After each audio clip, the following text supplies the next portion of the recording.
Good morning or good evening, wherever you are in the world.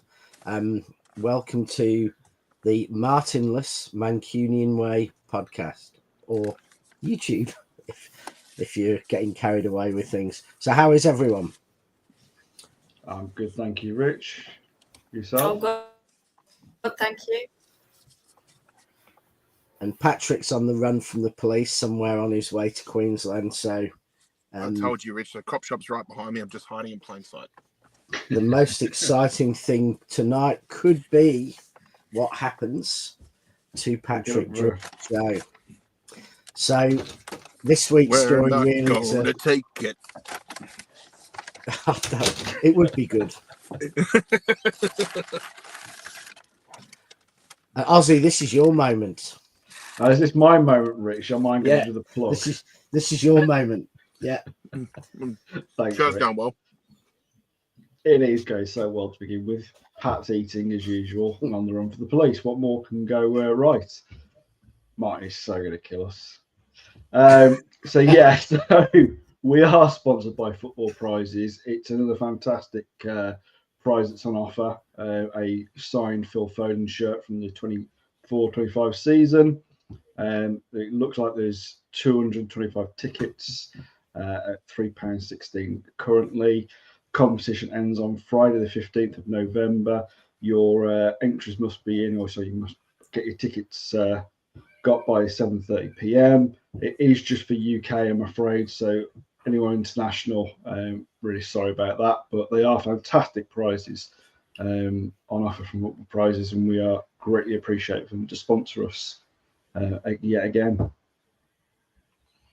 Excellent. We've got lots of people in the chat today already. A big thank you shout out for Belly81, who's joined for 18 months. So fantastic. Thank you very much. We don't know actually how to press the button to get pepped. More than you believe. More than you believe, I'm happy. And if by magic... Yeah, as if that's telepathic. Yeah, and so much for being lots of things. Martinless, but anyway, go on. Lots of things to talk about today. I think the main thing is with the international break, it's given the fans, but more importantly, the players a bit of a break, chance to rest those weary limbs, and for our players to get fit. So, certainly one thing to talk about today is what do we think? Who do we think is going to be back? But when we come back for the Spurs game, do we think that the Spurs game is the right game for us to be playing? It's a game that has traditionally been hard, but it's also against opponent who really play in a way that's quite different to some of the teams we've struggled with of late. Adam in the chat calling for the signing of Chris Wood in January. Wise man. And so we will then move on to potential January signings, and then breaking news today seems to be that Alonso is moving on from Leverkusen at the end of the year. And is that a sign possibly of City being interested? And are we going to find out in the next week and a half of the remainder of this break, Pep's renewing, or is that possibly a sign of Alonso, who seems to be our number one target, possibly coming sooner than we previously expected? Or is it that Ancelotti's on his way out at Real Madrid? So on to the first topic of the day, coming back stronger. Ozzy, how do you see things leading up to the Spurs game? Who are you hearing should be back, and what sort of side do you think we'll be able to put out against Spurs? From all indications that are currently kind of going around, is that most of the players should be fit, obviously apart from the likes of Bob and Rodri. I think we can expect that most should be back. Ake, I think might be a bit longer. They're suggesting he was the least likely out of all potential returns. Okay, so I haven't received that news, but yeah, okay. So, apart from Ake as well, then I would imagine most of the squad to be back. And I would hope that, we're going to have a bit more of a bench to be able to rotate when we need to, because I appreciate that, a lot of the players that are coming back aren't going to be match fit. So we may have to expect not to have the strongest lineup when it comes to Spurs. But you'd at least hope that some of these players will at least be able to come off the bench and make an impact where needed, in all honesty. And I'm getting a lot of messages from Martin just to say that we need to mention about the gifted memberships from Belly81. So, yes, thank you, Belly. Much appreciated. You've given out that gifted membership, and whoever's got it, congrats. Yeah, look, Go on, look, guys, I think the news, going over the international break, just with the players that are returning or, found that weren't fit to play internationals, I think that's just, probably the most positive news we've had in the club probably since the start of the season, really. But look, if we can get everybody back except the usual suspects, your Bobs, your Rodgers, and Nathan Ake looks the least likely to be returning post the international break. It certainly strengthens us. Brings back a bit more of the discipline that's been lacking in games over the last few weeks and that. And look, I'm happy we're playing. I'm kind of happy we're playing Spurs, because I think maybe we need a true test to see just how good our form is once we're back to the strongest our squad can, nearly can be. Now, if we were to beat Spurs, I think that's a fantastic sort of rebound or way to sort of restart. Get yourself out of a bit of a funk, as we might say. I know there's a lot of media outlets and a lot of rival fans saying they're in crisis at the moment. Well, actually, not even rival fans. I think LB's been calling it a crisis. But look, Rich's dog certainly think so. Yeah, that's crisis at the front door. Look, I think, sure, Spurs are going to be tough. They've always have been tough. But if ever there was a time to play a team where you truly need to know if you actually are in a funk or not and need to get out of it, it might actually be Spurs. Because we all know they bloody turn up against us, and there's a lot of players in that Spurs team that just can do absolute garbage against other clubs and yet turn into bloody prime Messi once they play us.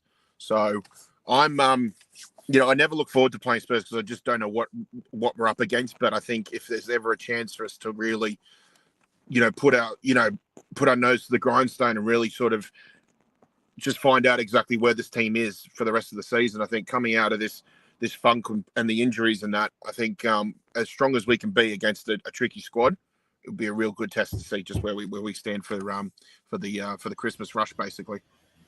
Do you know what, Spurs? I was just going to say, just before you say, Rich, just before the two things that I quite like going against Spurs when we return is, one, we're at home.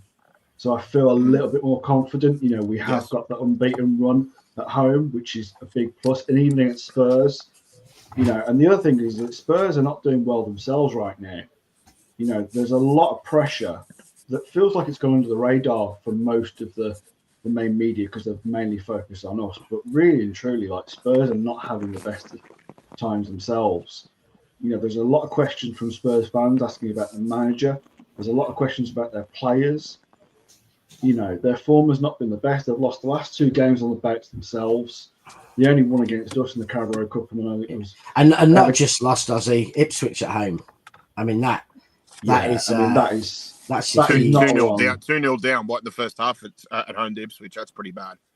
Yeah, that's very bad. For Spurs, that's really is bad. Spurs are kind of I was thinking the other day, Spurs are the best and the worst team we could possibly be playing, because they are a team that probably after Leicester have been able to play us on the break better than any other team, over the last decade. They've played us on the break and made us look silly in defence a few times. So, you look at it from the defensive point of view, and that concern about players, like Son, like Brennan Johnson, etc., really running at us, even Van der Ven from defence, etc.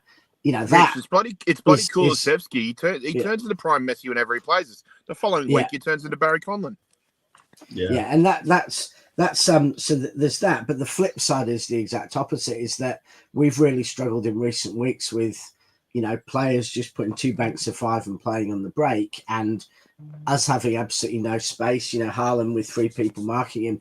Spurs won't do that. Haaland is actually going to be able to make runs from the halfway line, and he is going to be able to get some space. The wingers, Savinho, assumingly, and whether it's Grealish or Doku or Foden or whoever playing on the wing, they're actually going to get space to run at players and beat them. We're actually going to have space for our passing to work. And I think, so going forward-wise, Spurs are the absolutely perfect team to be up against. Defensively, we should be a little nervous about what we've seen with Spurs running at us. But if we get those defenders back, and if Pep has installed a bit of the discipline we've talked about, i.e. not having 2 fullbacks at number 10, if you're going to have 1 fullback pushing up, make sure it's 1, potentially playing someone a bit more defensive at number 6. If we do those things, then Spurs is the perfect game to sort them out. Because we're going into it, I think it's Liverpool after Spurs. So we're going into a tricky little run that, if we, go into those 3 games and maybe get 7 points, suddenly we're out of the crisis. We're back in a league title winning run again. But if we do lose a couple of games or we don't get the results, then, the talk from the likes of LB becomes a bit closer to home. Am I right that Spurs are potentially missing 2 kind of big players for them? One actually being Son. Something I heard that he could be potentially injured for this game. And the other player they've got is that played Son in the international break. Was quite offensive to him and has now been banned. Betancourt. Yeah, for 7 matches. Oh, yeah. 7 matches, yeah. So, and big thank you to PK MCFC, who's joined as a member for 12 months. Thank you. Back to More than you believe. More than you believe, I'm happy.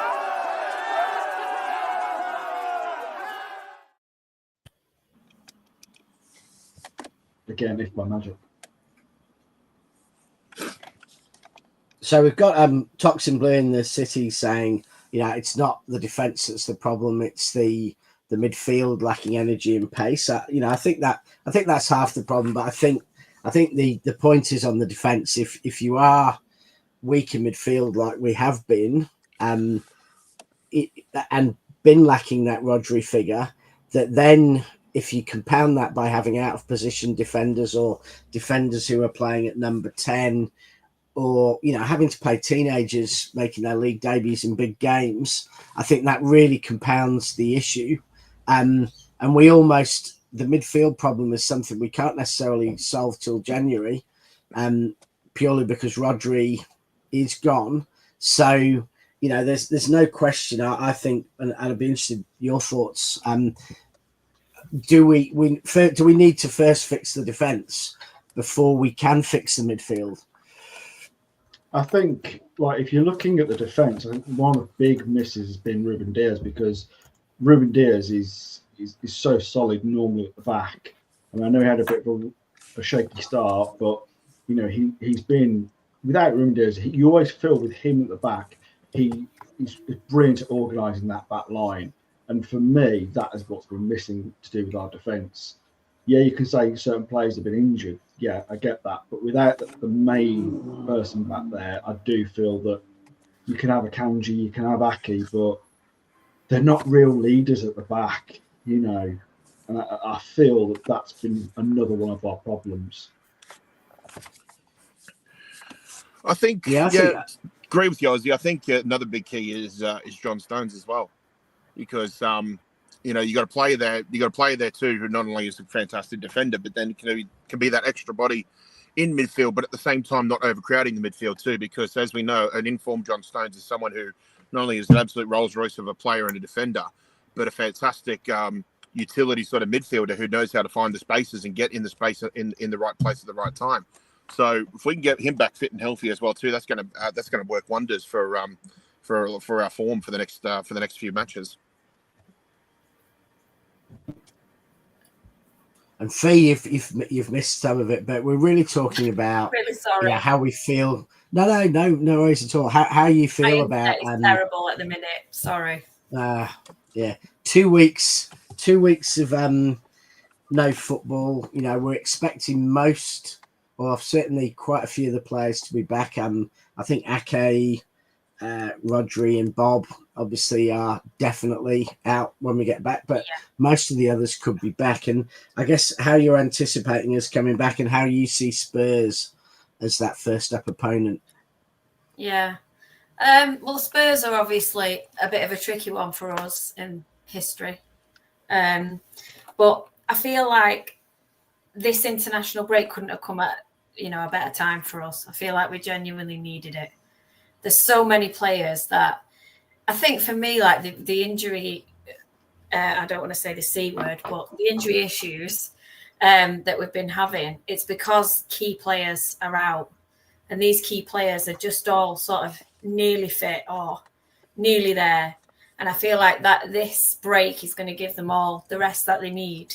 The only two I'm worried about at the minute is Kovacic and Guardiola, because they've gone off playing.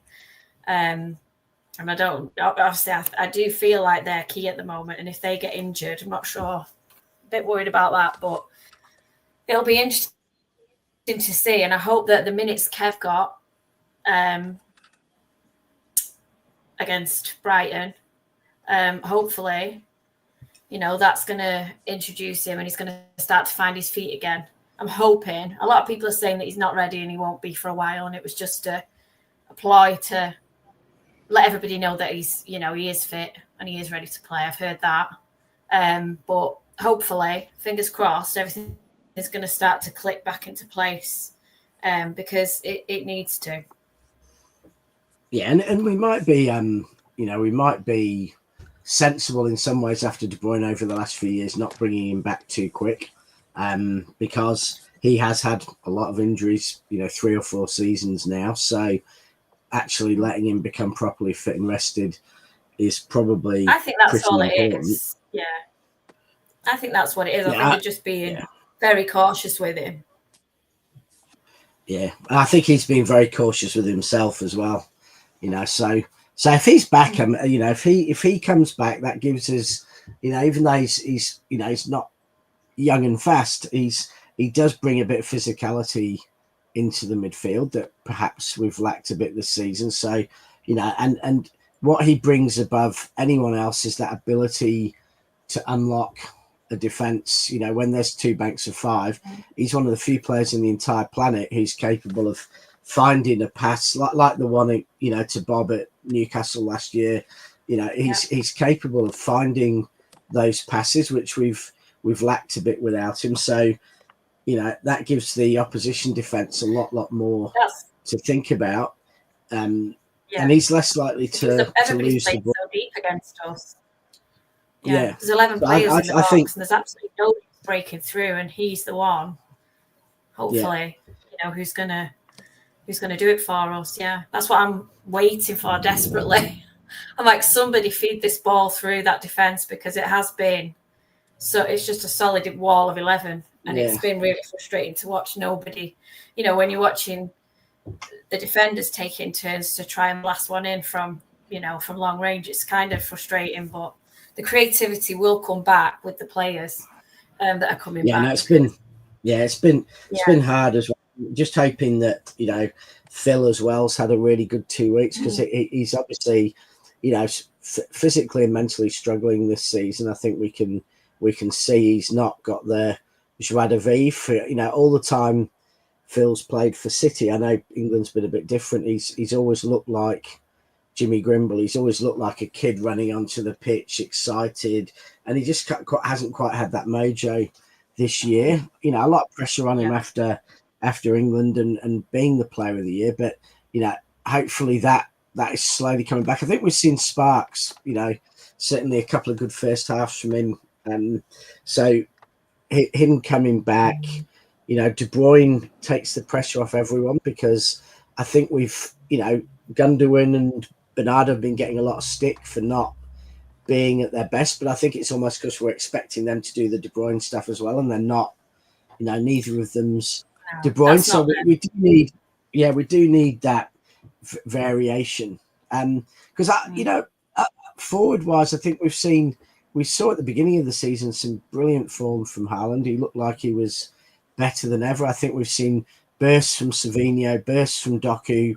So there's been lots of signs that it's there, but we just haven't really consistently produced it. And the players themselves have been a little bit inconsistent. Haaland's had a great run, then a poor run. Savinho has a wonderful game and then a quiet game. Doku's the same. Just it's really getting back onto one of those runs of form and getting a bit more consistency.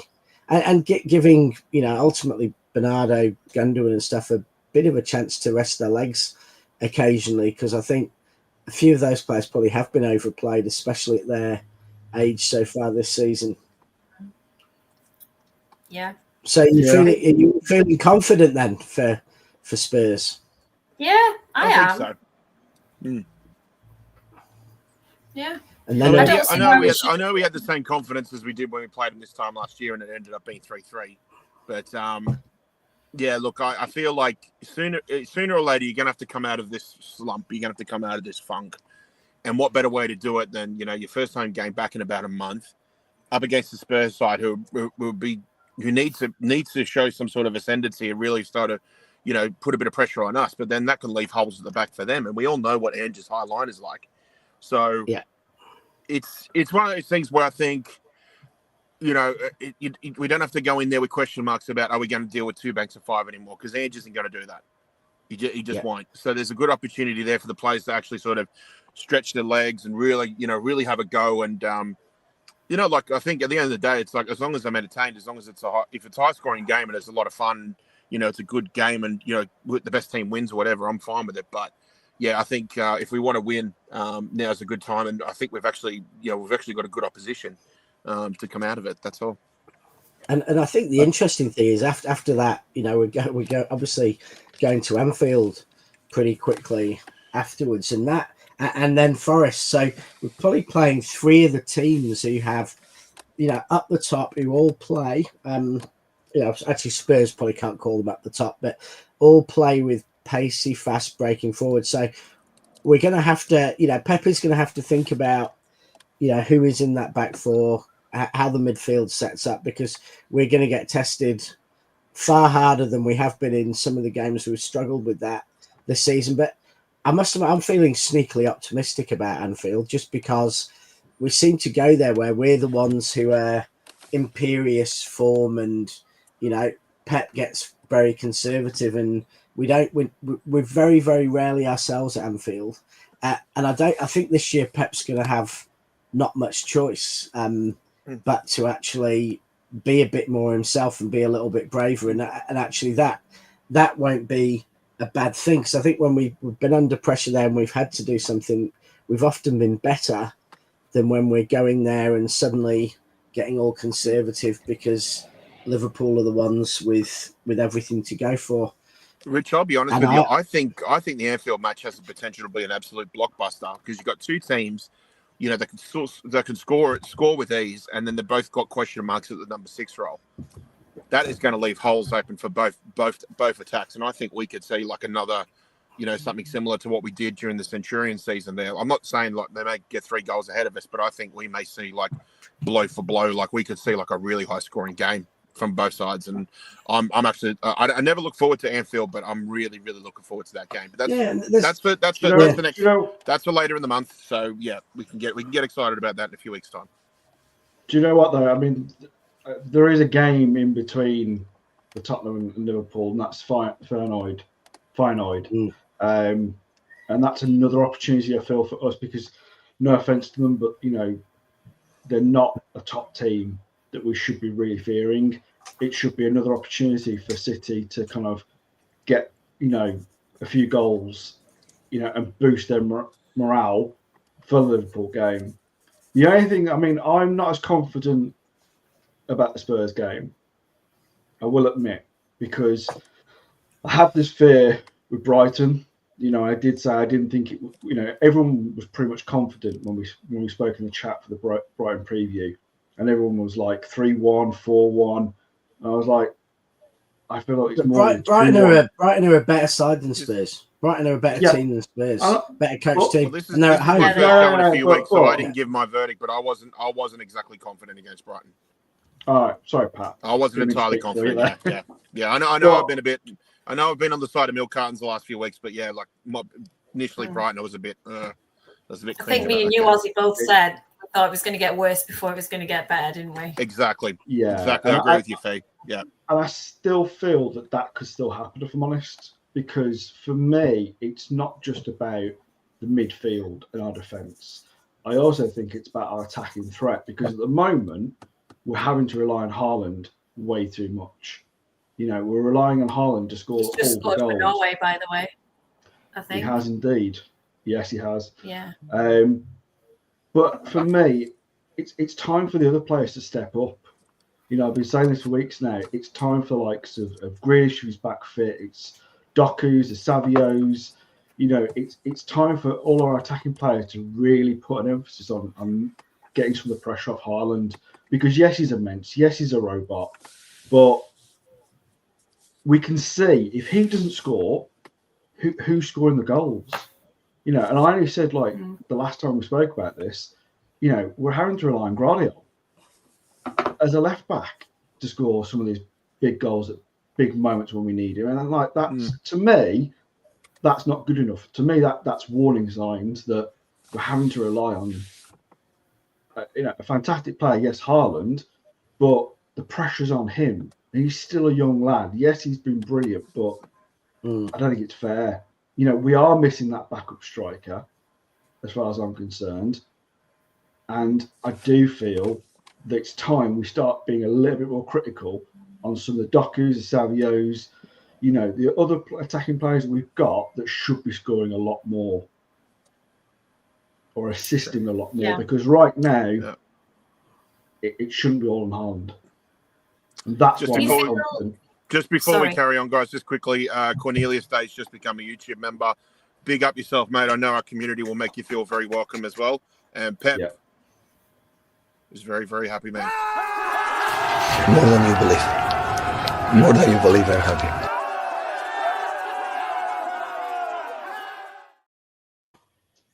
There we go. Thank you, Cornelius. Now, so Fee, did you say you shared the same sort of attitude towards this game as Aussie was?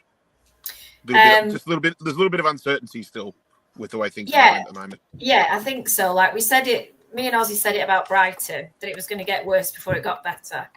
And then I'm still not, you know, absolutely be like, oh, they've had a break, it'll all be fine. I do think it's still going to take time, even with everybody back, obviously bar Bob, Rodri, and potentially Ake, but I feel like it's going to take time for everything to click again.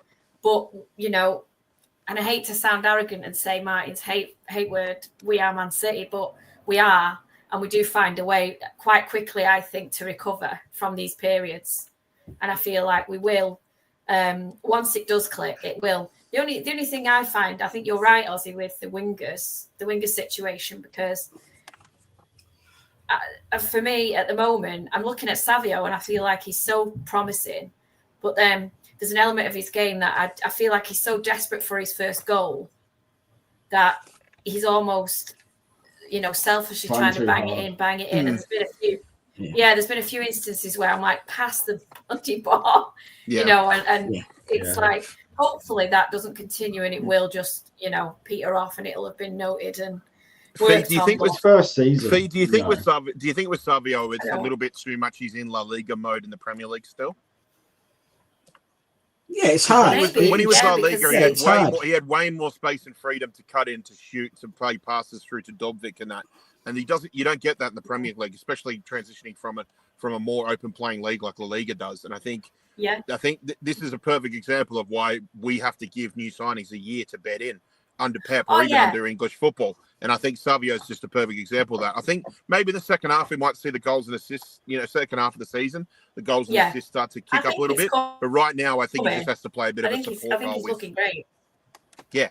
But he has to play a bit of a support role while he adjusts to everything. Yeah. Yeah, I agree with you. It kind of reminds me of when that's where Doku came in. Struggle a little bit. Yeah, it's the same. The difference is Doku's the same thing. Yeah. Savino's been much more of, or Savio, I'm not sure, never quite sure which one we're supposed to call him now, but he had good stats. So I think he was a goal and assist player, in Spain. So I'm not sure Doku never quite had those kind of assists and goals in France that Savinho has. So I think Savinho will get there. He'll start getting the goals, and I think in many ways he was brought in because one thing Mahrez always had. I know, he's a player I really like, but not every City fan rated Mahrez, probably because of his tracking back. But Mahrez was always good for assists and goals, and so he did support, the strikers. And yes, we perhaps needed them more back in those days because we didn't have for a couple of seasons a real number 9 like Erling, but at the same time, we do need it because Erling's going to have runs of 3 or 4 games where he doesn't score, and we need to get goals from somewhere else. And to be honest, teams have to fear the other players are going to score, because that will actually pull players away from Erling and give him the space he needs. Because otherwise, he'll get left with 3 players on him, and no matter how good a striker you are, if you're not getting good balls and you're being marked by 3 players, it is nearly impossible.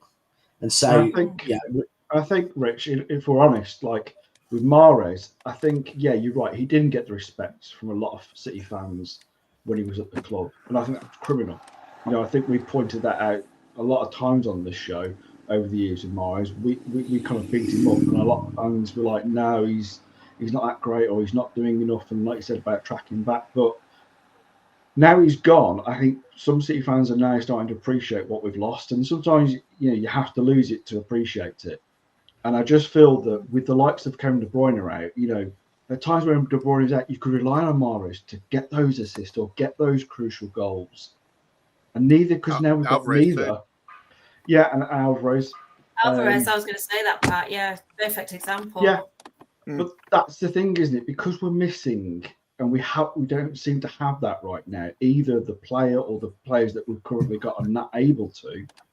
It's a big problem. Do you know what I mean? So I, like you said, Fee, about Alvarez. We never replaced Alvarez. You're not just talking about his goals, but you're talking about his assists as well. For what he did. And I just think with these players that are either missing or gone, we can now see what has happened. Yeah. And I think when Alvarez left, sorry. I was going to say the other thing is having someone so we can rest Erling, because I did think that he did look a bit tired in a couple of the games, a few weeks ago, because he had played, twice a week. He's a very big player, and he does work hard. I know he doesn't always get the credit for working hard, but it's a pretty tiring thing carrying around a frame his size. So I think we've got to get a player in, or it could be Bob, it could be someone we've got, but we've got to have a player we can put in at 9. I think it was meant to be Bob. I think it was meant to be all along. Yeah, I think you're right. But possibly, but we have to have someone who, for the games like, potentially, probably not Feyenoord now, because we're probably going to have to play Haaland 3 times in the week, to get the results we need. But if we were to get a couple of wins in the Champions League, and when I have a semi-dead rubber in the Champions League, you want to be able to rest Haaland, and you want someone who can come in, take that slot, get a goal, and not have to change the whole setup, because it's not going to help a team that's not confident and not playing at its best. We don't want to have to go to some false 9 setup, because that's going to mean a whole week of different training where we really need to be focusing on this is our setup for the rest of the season. This is City to carry through to the end of the season. So we need someone who can slot in to that 9. So some goals come from the bench as well, not just from, getting more from the wingers. See, Rich, here's the thing. I was looking at too. So, for a lot of these players, this international break is, a blessing in disguise in terms of, getting match fitness back up and, getting ready for the long stretch of, matches into Christmas and after Christmas, basically. And look, I never like being kicked out of cup losing out in cup competitions. But if anybody had seen the schedule for the next round of the Carabao Cup, it would have made very, very difficult for us for the December fixtures. And I think now that some of these players have been able to rest in that too, it's you're talking about a month of fixtures now, with some very important games, including Anfield, including the derby as well too. But then immediately after the derby, we get a week off, and that week was meant to be the next round of the Carabao Cup, and we get a week's rest before we play Aston Villa away. So there might be a good opportunity to get the first team who have sort of been missing out on game time, to get them really into their stride over the next month or so. And those that have been playing a bit excessive game time, maybe a good chance to rest and rotate them as well too, pending we don't have any further injuries, hopefully not.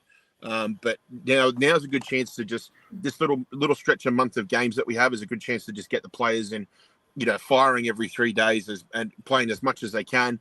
And then when they have that week off come mid-December, a week off for them is going to feel like they're on the 2-week winter break when, they head over to Abu Dhabi or whatever it is. So right now, a week break between matches is a blessing in disguise, I think. And now's a good opportunity just to get some momentum going. And then, you could rest and reset and recharge for that week and then go again over the Christmas and New Year period.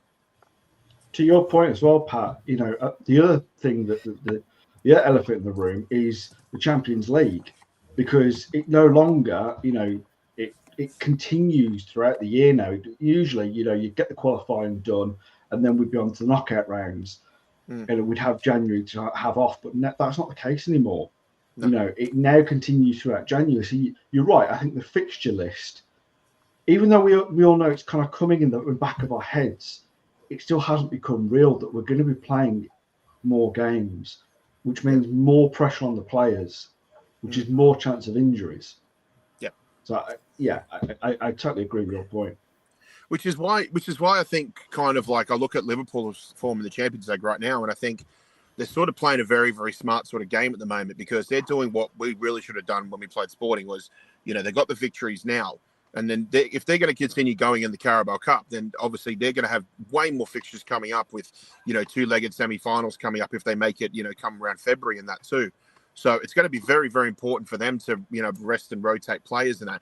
But if they're going to continue being top of this Champions League table, then by the time those 2 fixtures come around in January, they could be dead rubbers. They could already be through to the top 8.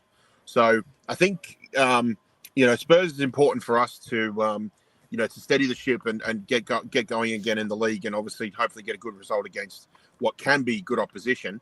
But also to looking at Feyenoord, just a chance to get back in the top 8, and hopefully, we can pick up some more points, both at home against Feyenoord and then away at Juventus in December. And then we can possibly put ourselves in a position where hopefully we don't have to go full strength, when we play PSG, when we play Bruges in those last 2 games, because, ideally if we can have those in a situation where we're playing them 2 matches or even just one of those matches in January, like we would a dead rubber in December when we had the old format with the Champions League, it may help us as well too. So I think there's as much as it is about getting back in the form, it's about, knowing your strengths and knowing your weaknesses and where to focus most of your manpower and main firepower in that too. And again, like I said, if you can rest and rotate players over a couple of dead rubber matches in cup competitions, then so be it. Because I'd quite happily lose a battle if it means that we win the war in the end. Yeah. It might be lost on your youngsters, but Dave's just suggested we get Steve Kinsey back. So that could be Steve Kinsey back in the team would be a great one. Hello. Get those haircuts back, and I think I'd raise Steve Kinsey with Andy May for those who really appreciated the best of 80s haircuts. Chris Waddle. Sorry, I I just had to go off on a Steve Kinsey, Andy May Wonderland. Has this been the Chris Wood stream? Sorry, I just got off of Mo's channel. No. Has this been the Chris Is that Wood you? like, Is stream? that you on the road, Pat? I Sorry, can just hear cars. I can hear cars rushing by. I'm actually up in Gosford at the moment, just around the corner from the Mariners Stadium. So, I figured if we're going to get back to being the best team in the league, then I should be in the presence of the best team in Australia right now. So, each to their own. Yeah. Hey, Rich, I've got another question for you too, mate. You'll know this is a very Aussie-related question, but I won't know the answer. Let me ask you the question. No, you're more Aussie than others. But look, if Savinho played against the old Vinnie Jones Wimbledon side of the '90s, after 90 minutes, would his nickname be the Battered Sav? Possibly. Probably be worse than that. Probably would be, wouldn't it? I think he'd. I'm not sure he'd get onto the pitch, and with that Wimbledon side, the best thing about them was they used to leave the grass about 3 inches long on the pitch. Yeah. So teams would come there and they'd be trying to pass like City, the 80s, 90s equivalent of City, and the ball would just get held up in the grass where they'd just be Vinnie hospital Jones passes. or John Fashanu. Yeah, there'd be hospital passes every 30 seconds, wouldn't there? Yeah, they had to change. I think they had to change the rules, to stop the grass. Although Jurgen Klopp did complain that City let the grass grow too long at Burnley. at City in one of the games where we got a draw against Liverpool, or we won 2-1. Okay. Well, Klopp we had the same thing with Sean Dyche when he was at Burnley. Wasn't the wind too strong that day as well? Yeah. And the rain coming down. I'm sure he complained that. Yeah. But I don't know why. No, Rich, I'm thinking the Sean Dyche one. You know, the one when Aguero scored by millimetres to win 1-0? Yeah. They did it. Yeah. Yeah. And I mean, I like those little things, and same with Stoke having the narrowest pitch that you're allowed under the rules, so that they could throw their throw-ins onto the penalty spot because the Liam's dad, Rory Delap, the Rory could Delap do effect. that. Yeah. So I mean, I guess we've talked a fair bit about Spurs and the squad and everything else. The other big bit of news bouncing around is that Alonso is leaving Leverkusen at the end of the season. I was wondering if any of you read anything into that. Still all quiet on the Pep front. Quite a few weeks after the In the Nose were saying we were going to hear something. If we don't hear this international break, that's when it's always been announced in the past. What does that tell people? And is Alonso going? Is that he's lined up for Madrid, or is that City are making a move? That's the rumors I heard, is that he's going to Madrid. That's what I heard, but I don't know. I think that rumor's been going around. Yeah, I mean, I think that rumor's been going around for the last week or two, hasn't it? Really, that I think Alonso's destination is looking like it's going to be going a year or two. No, not necessarily Alonso, but certainly the talk about Ancelotti leaving Madrid's been going for about 2 seasons now. Yeah. Well, so let's be honest. When it comes to Alonso, you have to talk. You can't talk about one without the other, because there is going to be pressure from Madrid, and Madrid are one of those clubs. They're the biggest club in the world, basically. They're in a position where they could do everything last minute if they want to, because they have plans set up that are that could be just as long term as what we try to make at our club as well. So for me, they may have had Alonso in the pipelines for bloody 2 years since probably the first rumors about Ancelotti potentially leaving have come out. So we're going to be in a battle with Madrid over this, and it's going to be tough to get him, especially with the longer Pep keeps silent, the more deafening it's going to be, I think. I think that's the problem, though, Pat, is that want to go to Madrid. I think the problem is that we normally, like as Rich said to begin with, like normally we would hear from Pep by now to say that he's going to sign an extension, and I think people are starting to get twitchy. We obviously still got the rest of the international break to go, so something still could be announced, but it's just starting to feel that this extension is not coming, and it's just it feels like it's been looming for a while now. I mean, I think 5-6 months ago, we were all quite confident that Pep was going to extend. But now it just feels that that extension seems so far away that he's actually going to extend any further. It's starting to feel that maybe we're coming to the end of the Pep era, and it's time for City to think about who that next manager is going to be. Now, when you're looking at kind of the candidates, yes, Xavi's one of them. It's very interesting that he's now released that he's going to be leaving. It feels, why would you suddenly announce that? It just feels it's Pep about to say two biggest football jobs in Europe coming up. Well, is it just Pep is just about to announce that that's it for himself? Are we going to hear in the next couple of days that he's going to turn around and go, actually, I am leaving, and Xavi's announced that he's leaving, so he's just ready for that announcement to be made. And I think we should have jazz hands for Blue Tone, because Blue Tone has just become a YouTube member. So I think even better than Pep's cheering, jazz hands for Blue. More than you believe. More than you believe, I'm happy.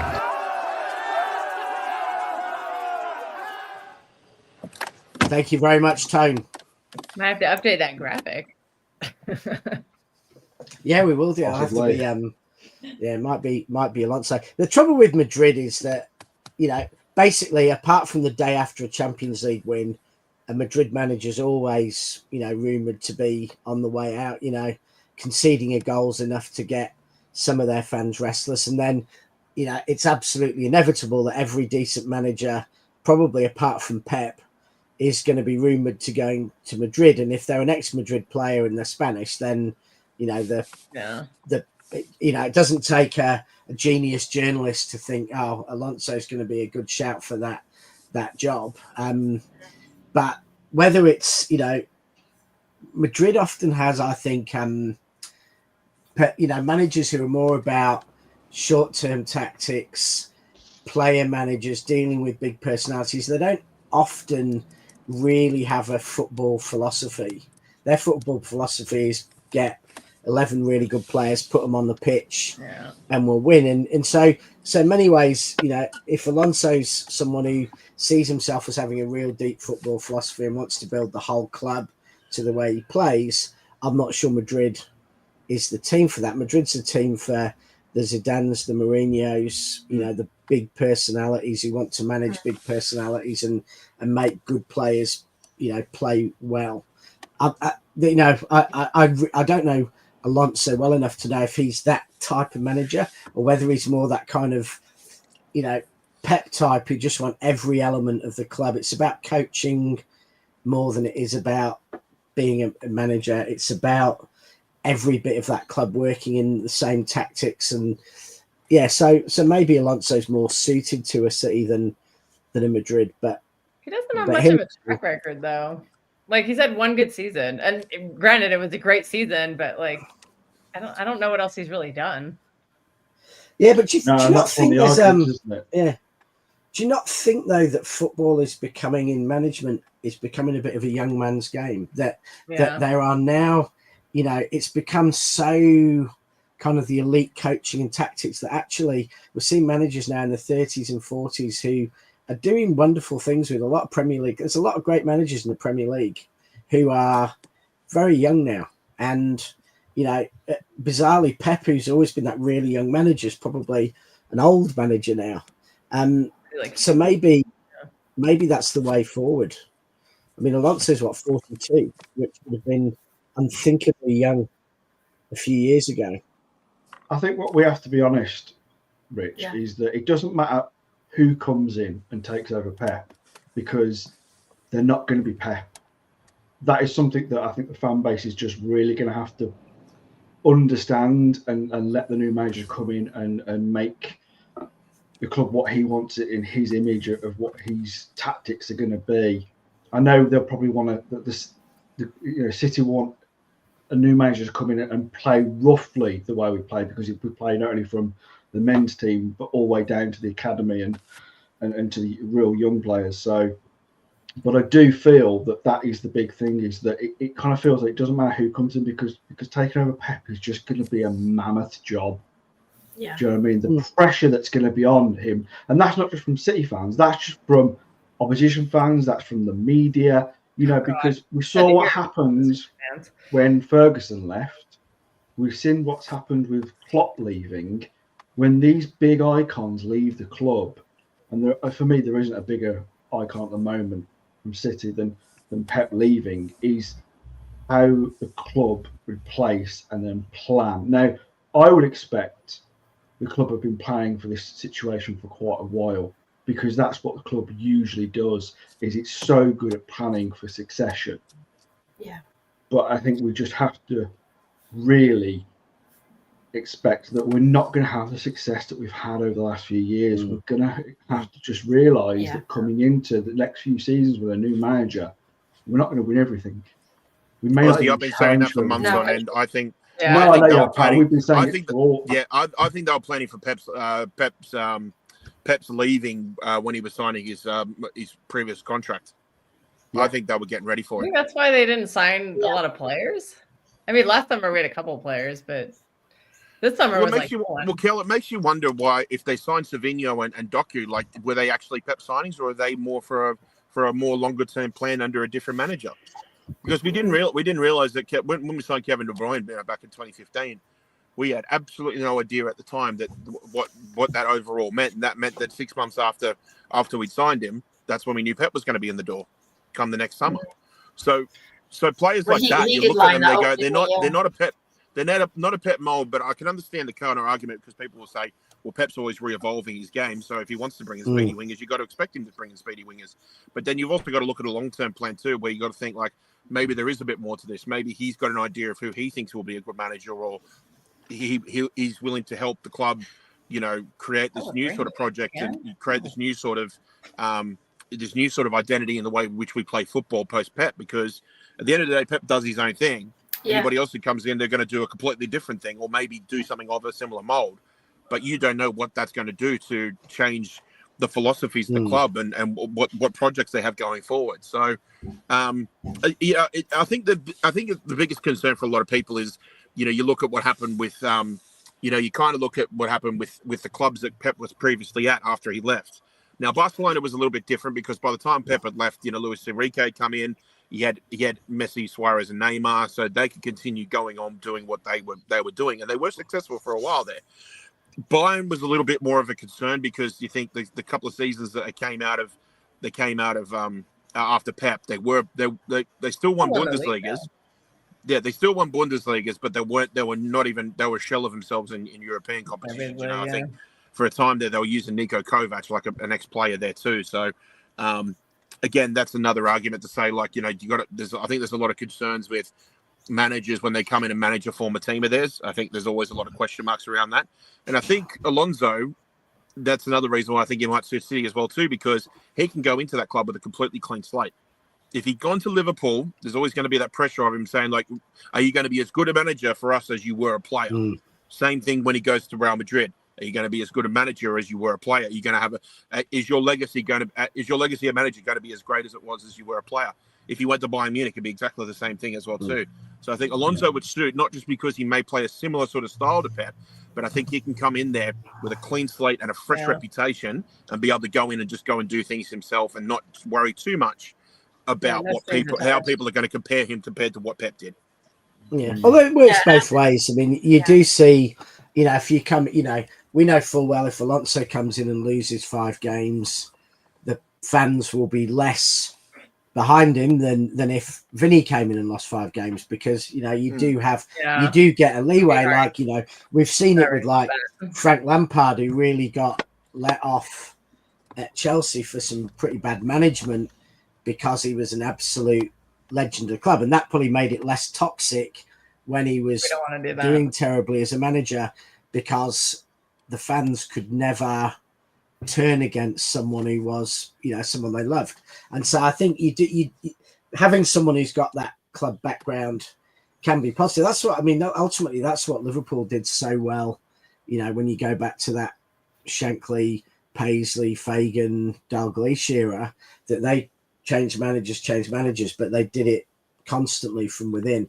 And I think the unfortunate thing with Pep is we've never had a chance to do that, because every time he gets an assistant in who starts to look good, they get taken and go and get a job somewhere else. So, you can see Pep's assistants managing other clubs, but it's meant that the only one who's really hung around has been Lilo, who's, about 60 something, and, is not someone who's going to, yeah. If an Arteta or a Maresca or someone had stayed around and was there now, we might be looking at the assistant stepping up to be manager, which isn't an option anymore. Rich, you missed the name there that was very, very important over a few years. There was that Rodolfo Borrell.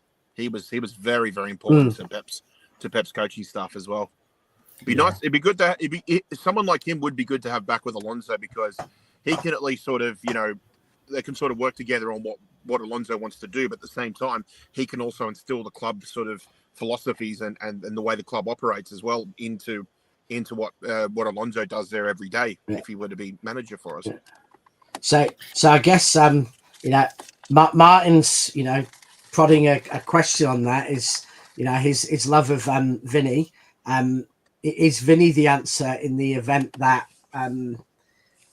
that Alonso does go to Madrid? And I guess, and with that, would Vinny actually come this summer, or do you think he actually, if he's doing okay at Bayern Munich, he'll actually want to, for the sake of his overall career, do a couple of years there before he'd want to come back? And on that, I have to go and do my school lift. So I'll say good night to everyone. Good night. Cool. All right, Rich. Take care, mate. See you, buddy. Soon. Bye.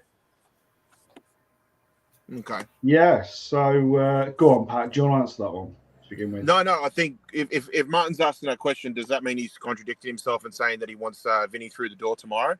Because he was waxing lyrical on LB's channel for years and years on end there, saying that he didn't want, or for weeks and weeks, saying that he didn't want to see Vinny at the club for at least 5 years and at least a couple of Bundesligas and probably 3 or 4 Champions Leagues under his belt. So I don't know what he's going on there. So yeah, bit of a concern. Yeah, sorry, mate. I'm not sure what you're on about there. Vinny. Yes. At some point, yes, but not now. Yeah, I agree. Not now. I'm hoping to wind Martin up, but him and I know we're both in a mutual agreement that yes, we'd love to see Vinny at the club at some point, but not yet.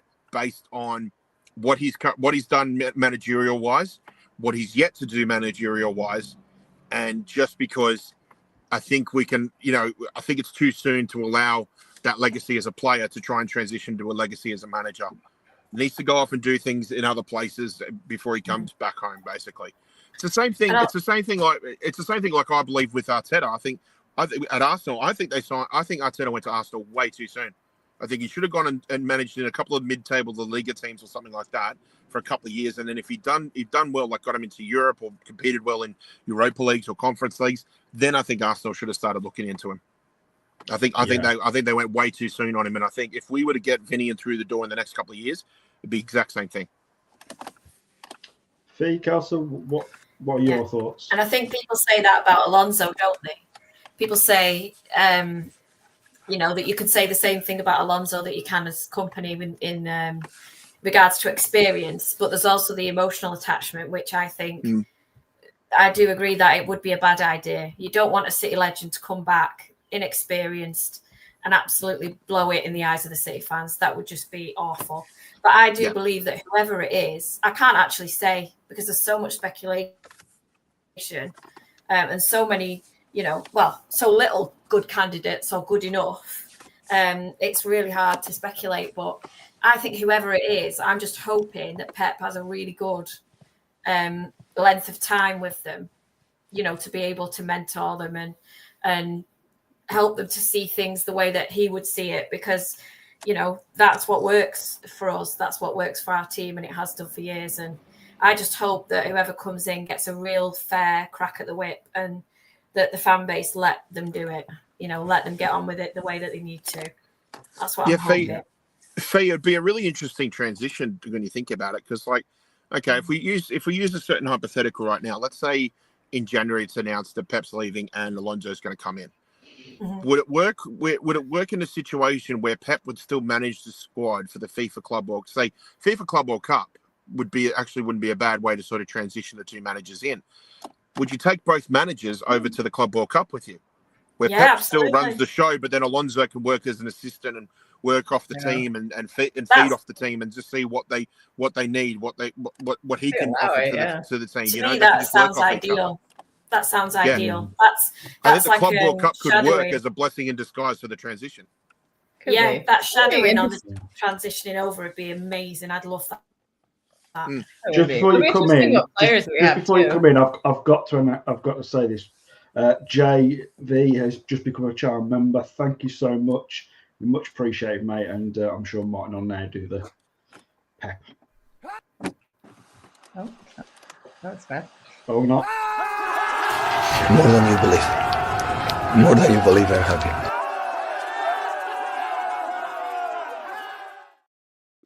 Thanks, mate. We really do appreciate you becoming a member. Go on, sorry. Yeah, back to the Vinny point. I think he needs to stay at Bayern and keep wetting his feet. Like, let's see what he can do at a really top club before we bring him in. And also, would we want to bring him into a rebuild? Because I think we all acknowledge that the squad is going to go through some changes. And I don't know if Vinny, at his experience level, is the man for that. So I'm happy for him to just stay at Bayern and just keep getting better as a manager and learning True, how to Kel. manage a top club. And that's And another then hopefully reason. when our rebuild is complete, then you can come in and save the day. So like 3 or 4 seasons or something like, or 4 or 5 down the road, something like that. Exactly, to Kel. say That's he why. won't That's get why I said. sacked That's by why it's a Bayern? perfect. What you said there's a perfect reason why we say not yet with any company. We're not saying no. We're just saying not yet. Yeah, Yeah. I'm on the not yet bandwagon.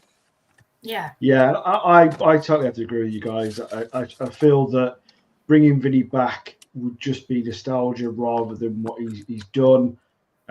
Because unlike Alonso, he is a club legend, and you just feel that yes, the argument of he would be given more time because he's a club legend, but I just feel that because of the lack of experience, that I just would hate to see it all go wrong, and then we have to bring somebody in. It just feels too messy for me. I am going to move on. Now Richard's gone off and Martin is in the background. He's let us loose and control, hasn't he, Pat? So I'm going to talk about the January market coming up because I feel that, even though we've talked about, the upcoming games, that we're still going to wait over the Christmas period, but it still feels that possibly we need some reinforcements in January, or at least a reinforcement. What are we thinking, Pat? I know there's a few names on the list. Where are you at come January? I think highest priority is obviously a versatile midfielder who can play the number 6 and the number 8, whether it be alone or a double pivot. Someone who isn't cup side, and someone who could probably jump in into that squad, without any sort of time to bed in, and someone who also knows their role in terms of rotation and sort of hierarchy in terms of how important the players are within the squad. Now, I didn't come with any names, to be honest, because I've just been on the road for the last 2 hours. So yeah, so it's a tough one. But that goes under a lot of certain players that we may be interested in at the moment too, because going back to what we said back at the top of the show, it's like Alvarez was such a niche sort of signing when you think about it, because we were lucky to have him as someone who can transition back into an attacking midfield role, but then also understood that he was the second in charge in terms of the number 9 role behind Haaland. Now, you tell me if we could find someone similar to that, in this January transfer window, or anybody we could think off the top of our heads that fits the same sort of mold in Europe right now. I don't think we can. You might actually, there may even be an argument to say the best option to do that is to actually go and look in the South American market again, similar to like we did with Alvarez 2 years ago. So it's a very, very tricky situation, and like off the top of my head, like I do kind of like, I like certain channels have hyped up a little bit about Zubimendi and there are a lot of good things to see in this guy. 50 million release clause. We always love a good old release clause, don't we? But one last release clause, TG. One last release clause. Come on. Yeah. The only thing with Zubimendi though is he is a little bit of a one-trick pony. Like he is just a straight 6. That's what we need right now, desperately though. We desperately need somebody to do that right now. I totally get that too. But knowing Pep, and I mean, this is difficult to say because he may only be here for another 6 to 8 months. Name some names, Martin. you need. See, the only thing is like if we're going to get a signing in like that, you wonder is he just going to play just the number 6 role, or would Pep try to transition him to being a bit more advanced and do a little bit more of a number 8, similar to like what Rodri did over the course of a couple of seasons? So is that what we're flirting with? Is that Rodri potentially being an 8 in some games when he comes back? Well, I think he already has, to be honest, Kel. I think if you look at the way he's played over the last couple of years, he's played way more advanced for a number 6. I mean, you look at, when last season, you look at how many times we played from out the back, when it was Kovacic and Rodri on the field, it was always Kovacic was the first to receive the ball from defense, and then Rodri was always ahead of him. Yeah. So that's if you look at the way he played over the last 2 years compared to what he did in the first 2 years of City, it's night and day the difference between how Pep's been utilizing him in the different formations or the different style of play that he's evolved over the last few years. Yeah, I think for me, Pat, I've been having a long, hard think about this, and I kind of agree with you that it felt like we needed a 6/8 to come in the January market to be that versatile player moving forward. But I've been thinking a lot about this over the last few weeks, and I've been thinking actually that type of player is going to be so hard to find in January. That the type of player that we might want is going to cost an arm and a leg. Yeah. And I just feel maybe we just need to stick to bring in a number 6. Zubimendi, I think, would be probably the top of the target for most City fans right now. Obviously, there's Richie at Torino. There's Edison at Atlanta that's also been mentioned. So I can kind of understand where maybe bringing in a pure number 6 would be the better option in January because, as you've said, Rodri can possibly go forward into a number 8 role, and then you have got someone who can literally play that number 6 and be part of the team. Fee, where are you at come the January market? I definitely think obviously we need a defensive midfielder. I haven't had that much time to sit and watch. I mean, you're only ever going to watch reels on YouTube, let's be honest, at this point when you're like, oh, who's that guy? Let's have a look. And it's always going to be the best bits. You're not really going to see the flaws in the game unless you watch them. You're dedicated to watching all the games, which I definitely haven't got time for. But I do feel like, yes, a defensive midfielder and obviously a backup striker, because I feel like when Alvarez left, I was kind of like, nah, we'll be fine, because everybody was banging in the goals. It was coming from all over the pitch at the end of last season. There was, you had everybody. You didn't know who was going to score. It was kind of like who's going to score today? It was Foden, it was KDB. Everybody was pitching in with the goals. See, that's kind of like why I missed the false 9 days. Yeah. We were screwed at false 9 days because everybody no one else is scoring. Everybody pitched in. Yeah, exactly. And then now, I didn't think we'd miss Alvarez, but now I'm like, what do we do? Because, you realise that even for resting purposes, like you say, I mean, it was great that he could jump into midfield, but for the false 9, there were times when obviously we brought him on, you could see Haaland was tired or he had a bit of a niggle or whatever. This is what we need. We need somebody who is going to let Haaland rest, because he must be exhausted. Like you were saying before, was it you, Ozzy or Rich? He's got such a big frame as well physically to carry that around, game after game after game. It must be absolutely exhausting. But yeah, I think defensive midfielder is an obvious thing. What we've got to be careful with, obviously, with the backup striker is, they've got to be good, but they're not going to be somebody who's going to, necessarily be on everybody's lips, because they're not going to want to deputise. So you've got to be careful. Yeah, I'll be honest with you, Fee. I think we're talking about this second striker talk way too soon. I think we need to wait until the 4th of December when Forest come to Etihad and break our homeless win streak because Chris Wood has bagged 2 goals in a Are we talking about the Wood? Are we talking about Chris Wood again? We're talking about the Wood. It's all about Wood. I knew this was a Chris Wood stream. I think the bigger every problem. stream's a Chris Wood stream. How dare you? The biggest problem with Haaland is he's just going to get mentally just fried because if he's expected to score a hat trick every game, that's putting way too much pressure on him. Well, how would you feel if you had Chris Wood come in? Oh, jeez. No, we need somebody else in the team like right now to start scoring. Like Foden needs to start scoring some goals. Yeah. Like we are absolutely fucked if Haaland goes down because we literally have no one else who can score a goal. Unless you want Joey Gvardiol to step up and be false nines. I don't know. Like well, I think that Gvardiol can do it all, but don't you think that I agree too. Don't you think that that's as well part of it? I've forgotten what I was going to say now. But yeah, that's part of it that with Haaland he's looking fried and everything, but that's what my point is about last season. There was so much backup last season. You never knew where it was going to come from. But I think that everything's shifted because we were expecting Oscar Bob to slot into that role nicely. And obviously that hasn't happened. And, we've had Foden has been allegedly ill or whatever's happened. So, but then the last game against Brighton, I can see it's coming back. It's just going to take him some time, I think, physically. He's just not quite there, but I can definitely see it's going to happen. And You're right, Fee. Talking about the backup striker sort of option, I think people are underhyping the return of Oscar Bob because they're more into hyping about when Rodri eventually returns. I think when Oscar Bob comes back, I think we could see some big changes happen in the squad in the second half of the season. There is every possibility that could happen.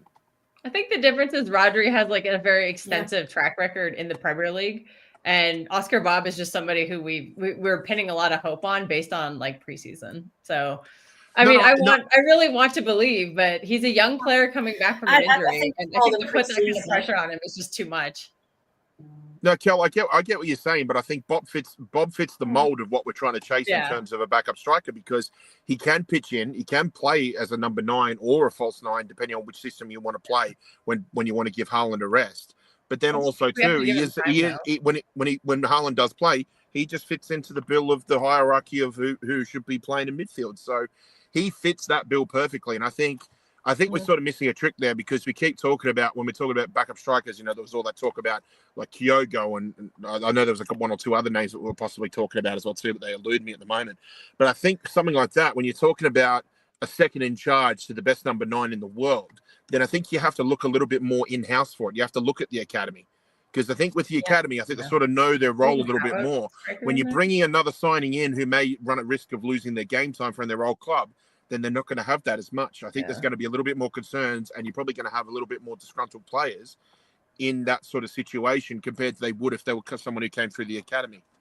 So I think Bob... Pep's not playing anybody from the academy. Like, James McAtee's had 1 minute. Like, I have a striker in the academy right now. I totally understand. I totally understand that, but McAtee can't play backup striker. He can't play false 9. We can't even get a minute when our midfield is terrible. Yeah. No, I totally get that what you're saying, but obviously there's Pep's seen something in McAtee that he just doesn't see is ready right now to be able to play in crucial games. He should leave in January, honestly. He's just wasting his career on our bench. I don't have a problem loaning him for 6 months. I mean, if we get 2 more midfielders come through the door in the January transfer market, I don't have a problem with McAtee going out on loan. But there is something there that Pep just doesn't quite see, and which is a shame because we got so hyped up and we were on cloud 9 when we used to see all the highlights of McAtee just bullying through defenders when in his academy days, when we were nicknaming him the Salford Silver and things like that. And now we're just not seeing it now. I think this shows how much of a step up you have to make from academy to first team in the Premier League. And McAtee I'm not saying he's not there. Maybe he's just not there yet. But I feel like being a 22, 23-year-old, he's on the verge of running out of time. And that's what concerns me a little bit. Oscar Bob falls under Rico Lewis's category. He's got time on his side. Yeah. Yeah. I don't want to put too much pressure on Bob, though. That's my only concern with the Bob talk. I don't want to put pressure on him because he is coming back from an injury. And it might take him a month or two to kind of get his form back, because that form Oh he yeah, had I in think preseason was everybody will give him the insane. time. Yeah, I think everybody will give him the time. I know, but does settle Holland? back in. But can Holland wait that long? That's the thing, is because we have to also realize Holland is injury prone, and we've been very lucky so far. But I'm just like waiting for the other shoe to drop on that one. Like Listen, I'm not trying to be negative, but he does get injured a lot. That big body of his gets injured a lot. Yeah. Yes, bunny shot. That's the answer. Bunny shot. Yeah, if only. We If should only take we their could do DM that. also. Yeah. He's been awesome. I'm going to call it on the likes of Maxey, if I'm honest. With the injuries we've had in midfield, and I think we've all been saying it, we need legs in that midfield, and we know we've seen him do a job. But that's my point. Is that Pep's not trusting him, and he's 22 now, and I think for his own sake, I think he's probably going to have to leave either in January or in the summer, because Pep doesn't trust him enough. For me, if we've been crying out for midfield reinforcements, and he's not come off the bench, and I'm sorry, but if you're not coming off the bench while we're in this much of an injury crisis, then I'm sorry you haven't got a future at City. And I hate saying that, but I'm being brutally honest here, and I'm being brutally honest about a few of the other players that we've got that are on the bench that are young players like William S. Brown.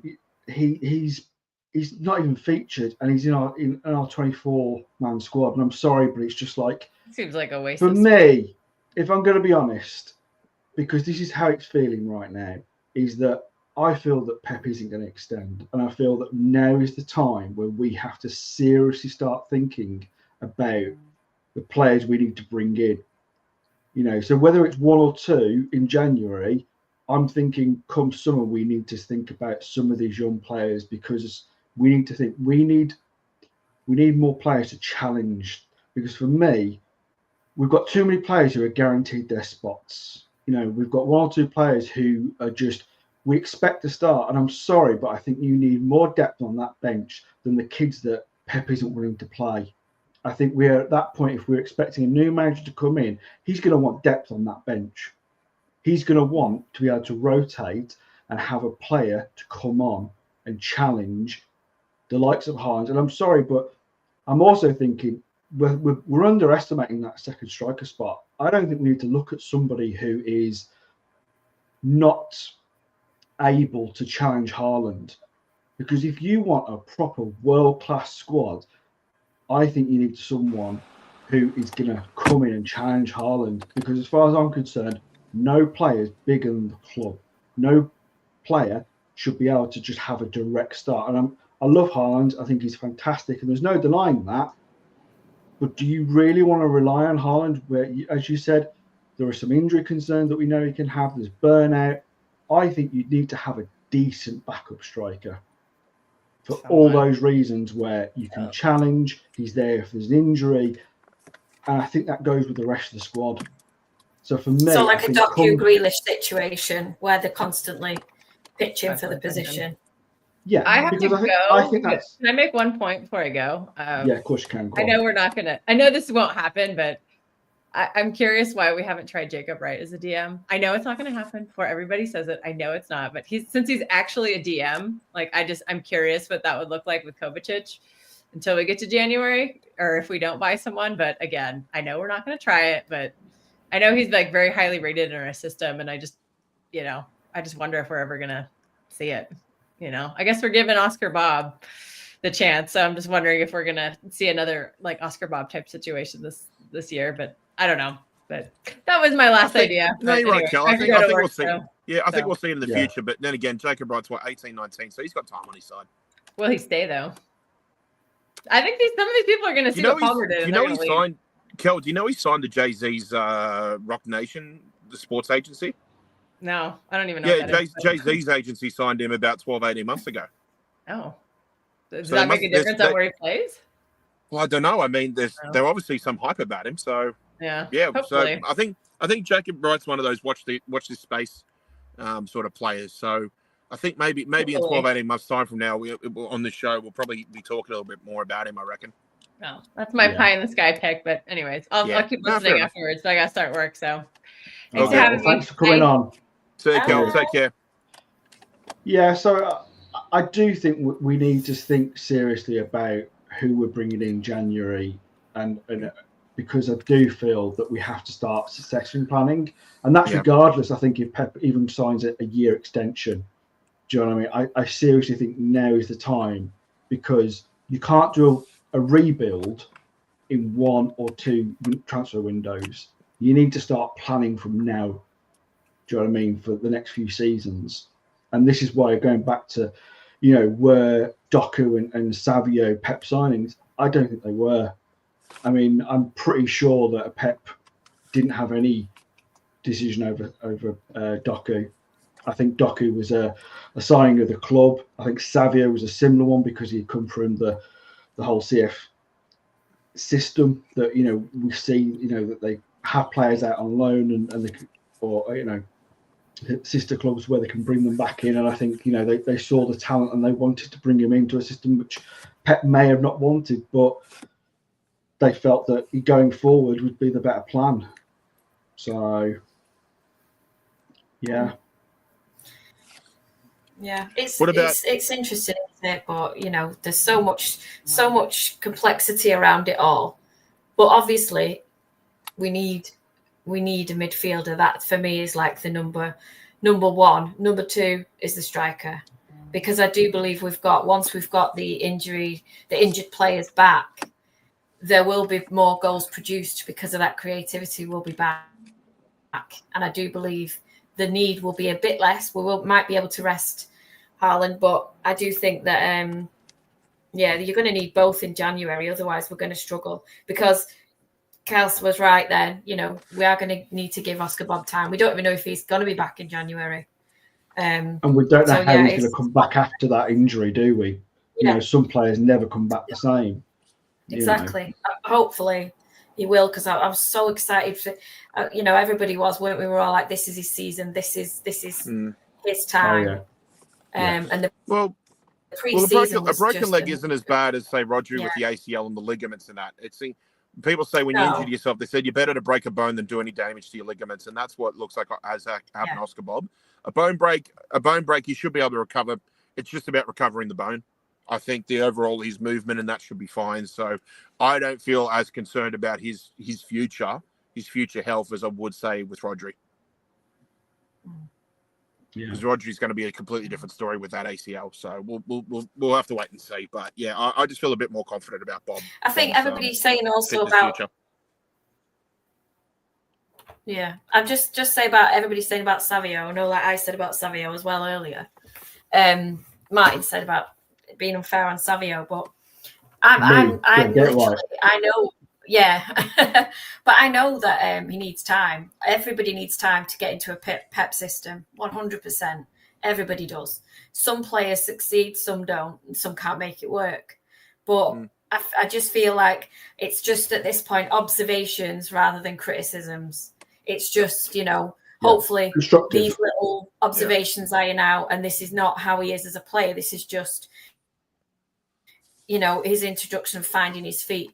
And I just don't want somebody that will, I don't know, sort of it's like Doku. I don't know how to put it, but like Doku, the finishing aspect, and everybody gets frustrated and everything. We just don't want that again, I guess, is what I'm saying. But I can see so much, for me personally, so much promise in Savio that I think, given a season, or 2, because it could take 2, I think he's going to be an incredible player. And he's so like Mahrez, it's unbelievable. Yeah, no, I agree. And I can see where Martin's coming from, and I'm not crazy. Yeah, I'm not being too critical. I'm being kind of critical in the respects of that. It is his first season. As Pat said, he's come from a league where they have a lot more time on the ball. I do feel that he is playing for that first goal where he so wants it. You can see it every time he misses. He's just so gutted, and I just feel there's a lot of pressure on him. Yeah, he's so hungry for it. And I do think he's got the time. And I do think, as Pat alluded to earlier, saying that there's a good chance that come second half of the season is where he starts finding a lot more form. He starts finding that rhythm and putting the ball in the back of the net. I think once he scores that first goal, just the weight of the world will come off his shoulders. Do you know what I mean? Agree, So, yeah, it's totally, constructive criticism, but he's got the time. Do you know what I mean? He really has. But back to my kind of point about building for the future, because you look at the likes of Kevin De Bruyne, Bernardo Silva, Gundogan, Stones, Walker, and I put Kovacic and Nunes in this list as well, because for me, those 7 players, I don't think are going to be at the club in the next season or 2. Do you know what I mean? And that's 7 players. That's 5 starting players pretty much. Mm-hmm. And we're at the point where we could lose our manager come the summer. Mm-hmm. Do you know what I mean? So for me, this is why I'm emphasising saying that the rebuild has to start in January. We have to start planning, and we have to start bringing some players in. Yeah.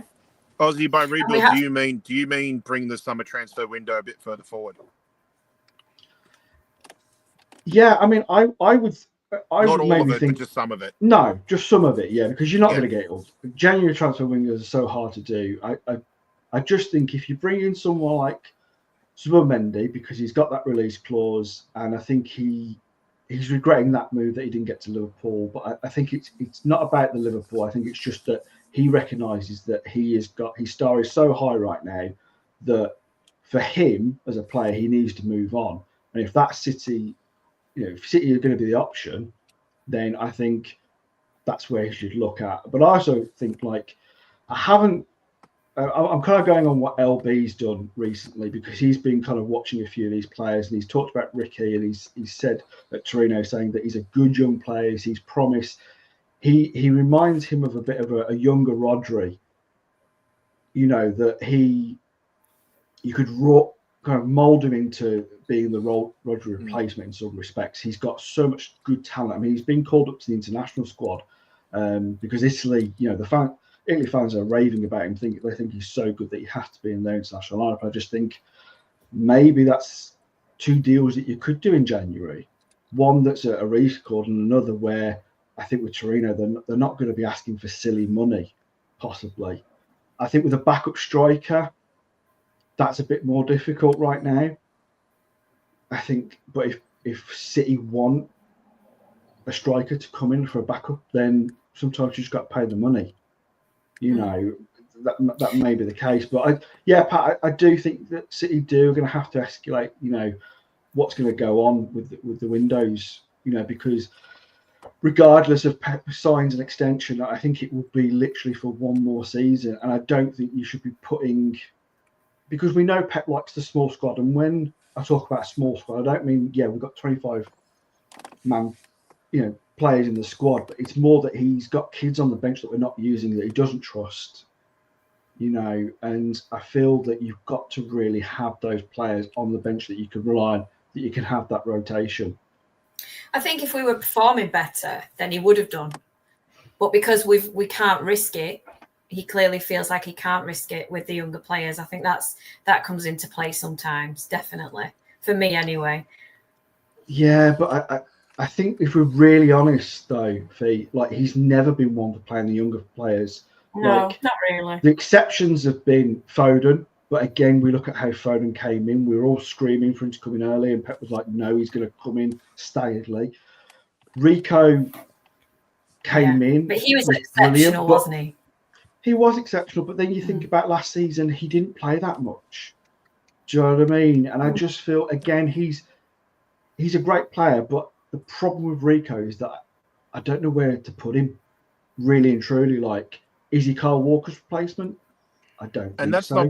That's not been critical of him, because I think we have to give, no matter what Rico Lewis does, we have to give him almost an immunity card, because he came into the squad as a 17-year-old, completely missed his EDS, the EDS development part of the under-23 development side of his game, straight into the first team, and has performed. Sometimes he doesn't. Most games he does. And we need to allow him to flourish and to continue growing in the squad. And again, he falls into the same, as I said before, he falls into the same category as Oscar Bob, where they know their spot in the squad, they know their position, they know their role, they know how much. They probably get a rough idea of how much game time they're going to get over the course of the season, pending injuries and signings and things like that. And that's why of all this, the only thing I just slightly agree with you a little bit, Ozzy, is about the whole backup striker thing. Because I think Pep had Oscar Bob in mind to be the backup striker. Whether that's a straight number 9 or the false number 9 playing central, or the central attacker and a false 9, that's what I think his plan was to be. I think Pep was going to mold Oscar Bob into another offshoot of like a Julian Alvarez replacement. Yeah, and the key for that is if he's back in January or February, like they're saying, we may not need to worry about looking into that backup striker come the January market. So when Oscar Bob comes back, there is every possibility we could be saying feels like another signing. So that's why I'm okay with that. I think Zubimendi makes sense now, given that we do need a little bit more of that depth in the 6 role. But I also think, too, that if Zubimendi comes in, I think we may see Kovacic leave in the summer. Mm. Yeah. And I totally can see your point, Pat. I think, you're right. I think Bob was, possibly going to be doing that, either playing on the wing, but maybe playing that false 9 when we need him to, when we need to rest Haaland. I can totally see that. I think the thing is that obviously that plan went out the window. I know he's going to be back in sometime in December, but again, he's got to get match fit and he's got to get back up to speed, and he's still got to come into some sort of form. So, and then if Pep does go, it's like a new manager coming in may not want that. He may want players that he knows can play that position outright. So no, I get that, but we can only speculate between now and then. No, of course. I'm sure if we do a similar show to this in a month's time, our attitudes and our thoughts on this can completely change too, because who knows, we could go and win 12 in a row for all I know. So, or we could lose 7 of the next 10. So I really don't know. So, I'll still try and be happy clappy if as everybody has put me in that mold. So we'll have to wait and see. But look, I know whatever happens, I know that the club's going to have plan Bs or plan Cs or plan Ds or plan Fs in case plan A or plan B don't quite go to plan C. And I think the management as well. Sorry, Faith. I was just going to say that's the whole thing is, of a Pat, great club. I think they'll already know if Alonso's They've got every base covered. Yeah. Sorry, love. Yeah. I was just going to say, I think they'll already know as well if Alonso's going to Madrid.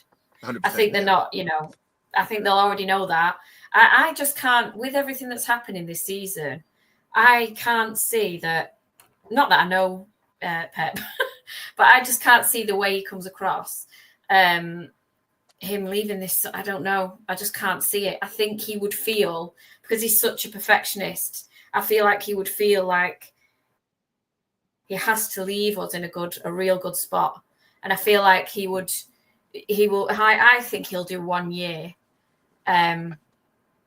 But why is Martin giving us a load of jip here tonight? We're getting it off Martin, aren't we? Because he's not he's a dictator, Fee. If he's not, running the show and pulling us all apart on our opinions, he's not happy.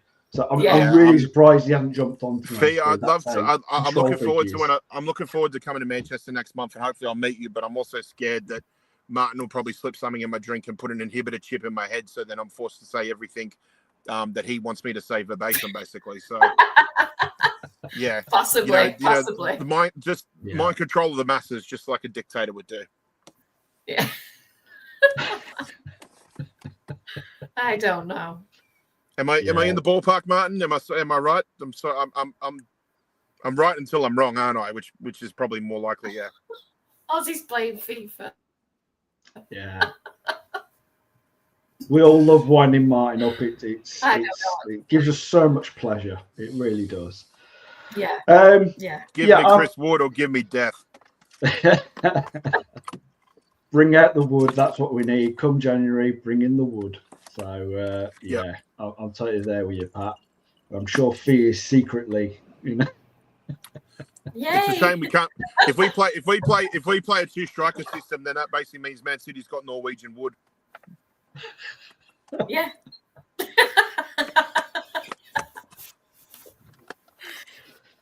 Listen, I've only got another 20 minutes, so I'm gonna open up the questions. And Pat, have you got anything you want to talk about? Fee, yourself?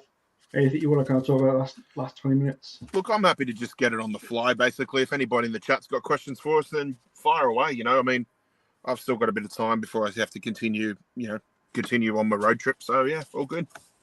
Yeah. Cool. Well, we'll open it up. Unless, Fee, you've got anything you want to talk about or question you want to ask me and Pat?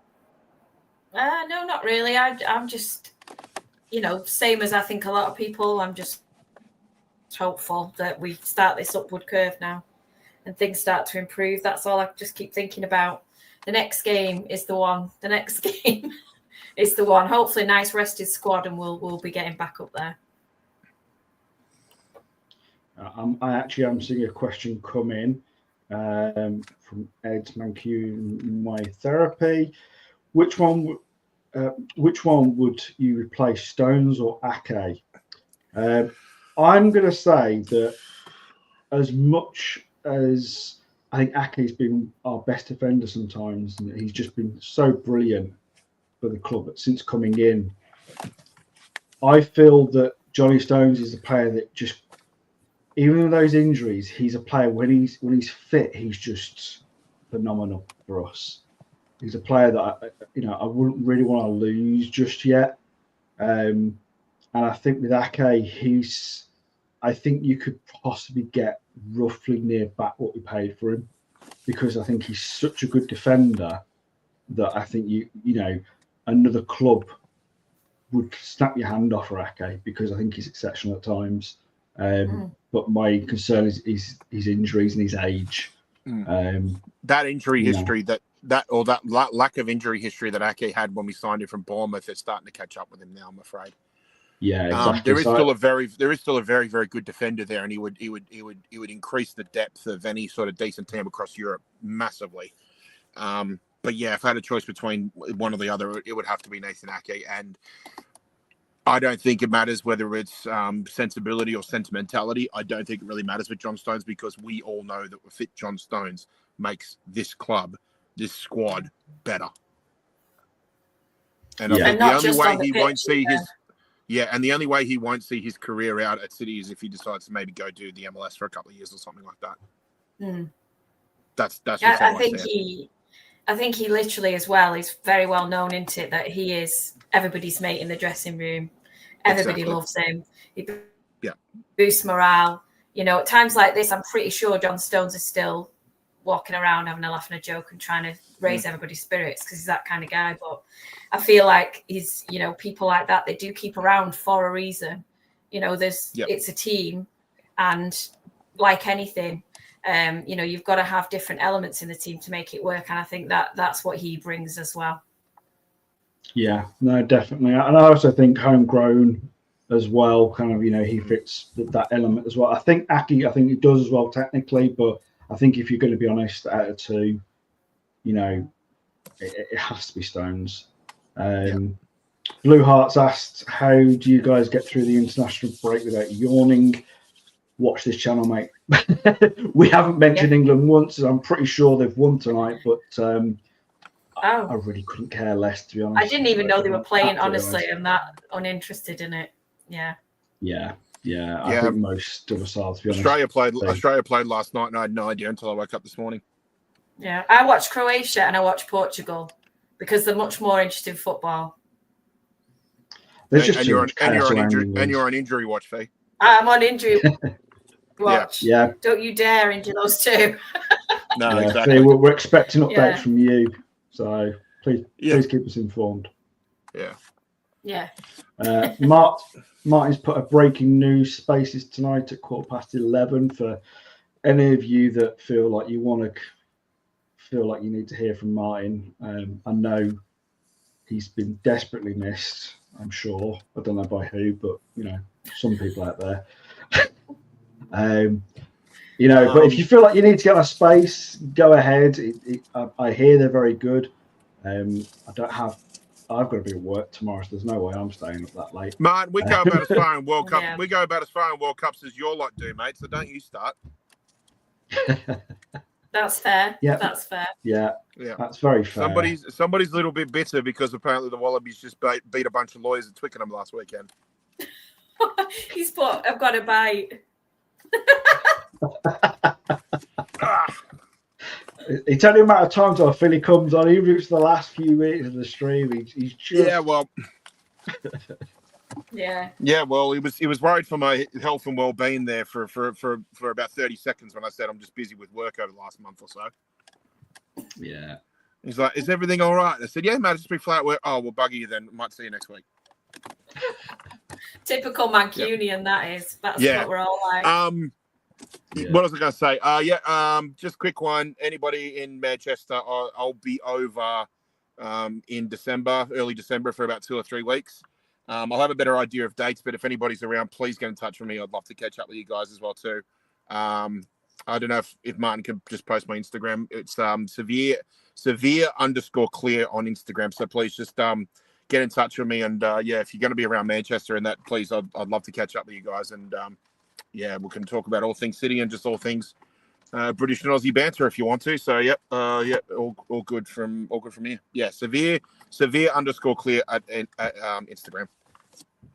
Well, I've been saying to Martin that we may think about have to have Christmas drinks. So if you're over in December, Pat, then I think I'm definitely willing to come over to Manchester and have a drink and catch up. And I cannot wait to drink. I cannot wait to drink a couple of £8.50 mulled wines at the Christmas markets, mate. I look forward to them every single year. Yeah, I'll be doing that next week. What the hell is going on in my background? Don't start doing that. He'll tell you off in the chat. He really will. He does. Martin does not like that. Yeah, Tone does it, and he's well, he doesn't like that. Like it. Yeah. There you go.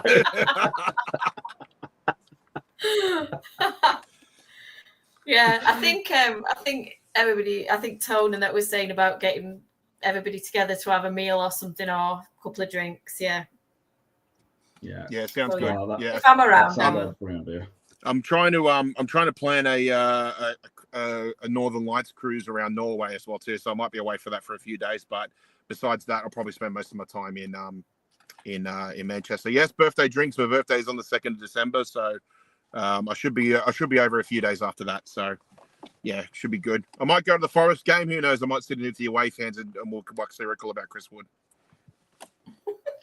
We look forward to that, Pat. We absolutely look forward to it. Yeah. Marty is so pulling out his... Matt, how are you pulling out your hair if you're having to wash it? I don't get that, Martin. Seriously. Is he talking about one strand at a time, or...?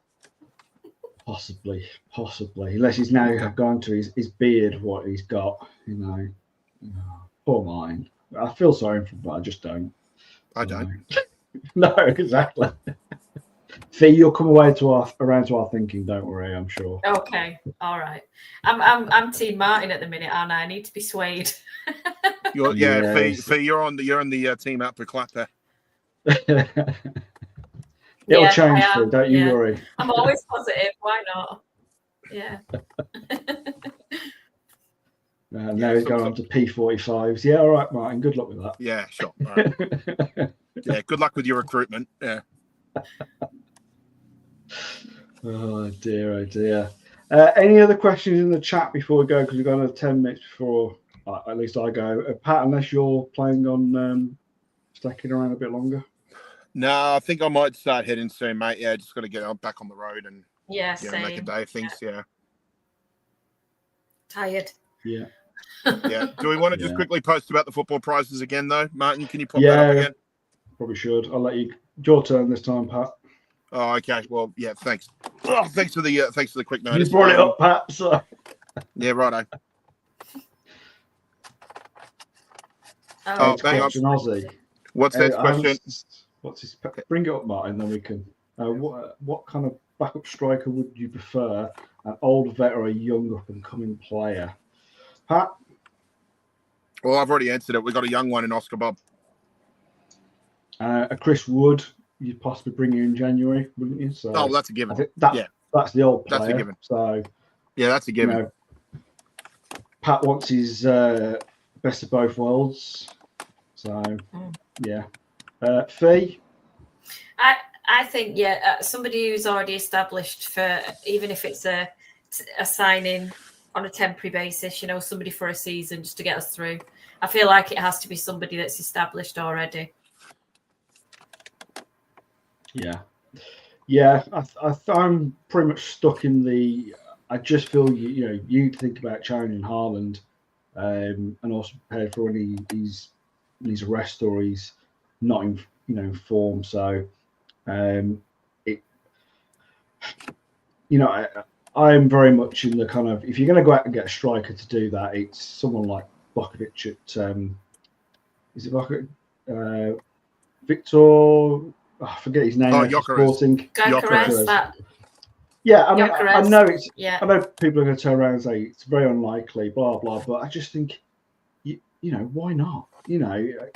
We have to think of ourselves as a big club, and we're a challenge for everything. It's just like Djokovic, come across and see what you can do. See if you can unsettle Haaland. He's a really good player. Just want to play for City. It's not all about being there long term. They just want to have that on the resume. I play for Man City. They needed me. They wanted me. And and if you put a release clause or something, if you put a release clause in his contract to say, listen, we keep you for a season or two, and then someone comes along and you pay well enough, then go with our blessing, kind of thing. So I agree with you. Mark Fogg, as usual, mate, you are a legend. Wow. We can not thank you enough, mate. Seriously, thank you so much for the gifted 10 memberships there. And if by magic, Martin. I got it. Quiet. Don't worry, I got it. Thank you. More than you believe. More than you believe I'm happy.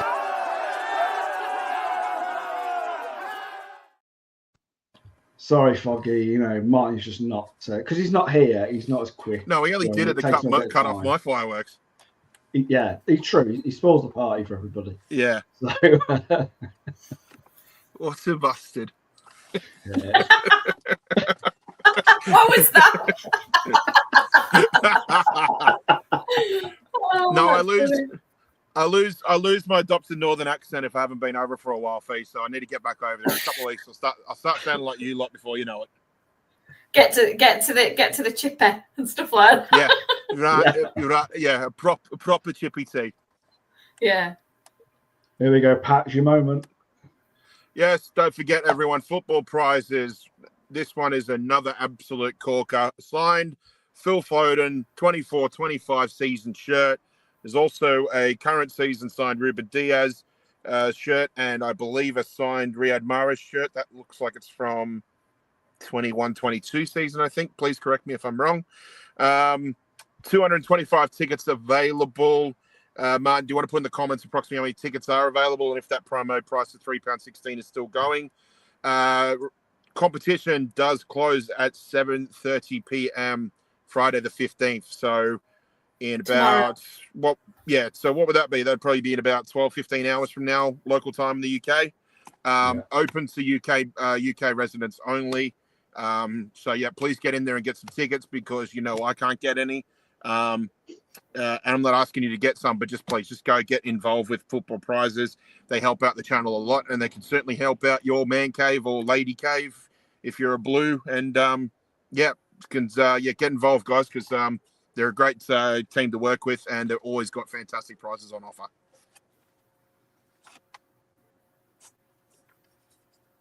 As you were. I think Mark's just saying there's 65 sold and back to £3.95 now. Okay. So it has gone back up to the original price. So, but as Pat was saying, thank you for sponsoring us football prizes. We really appreciate it. They're helping this channel grow. And don't forget, we appreciate on your way out or now, if you'd be so kind to hit that like button. If you haven't already subscribed to the channel, please subscribe because we're nearly at 5K. I believe are we under 400 away from 5K now? Yeah, I think we are. Last time I checked, Pat, I think we're literally just under 400 subscribers away from 5K. And obviously, Martin's promised that we get to 5K and he'll be giving out a fantastic prize, including tickets to a City game. Yeah, it's Melbourne City, but it's still a City game. So yeah. Flights and accommodation are not included. Pat, we were leaving that in the really, really small print. Yeah.